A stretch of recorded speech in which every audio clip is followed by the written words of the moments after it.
The video provides a tutorial on how to import and scale an image file within the AutoCAD interface. Launch AutoCAD and drag and drop the desired image file onto the drawing area.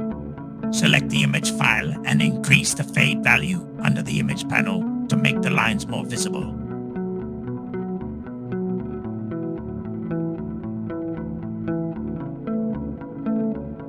Draw a reference line on the drawing canvas of a known length that will be used to scale the image.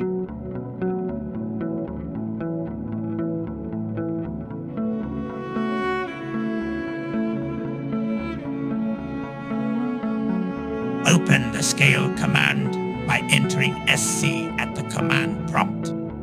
Select the inserted image when prompted by the scale command.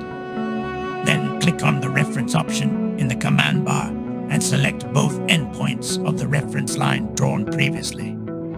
Pick points in the command bar and enter the exact length of the reference line that you already know. The image will now be accurately scaled to match the reference dimension provided.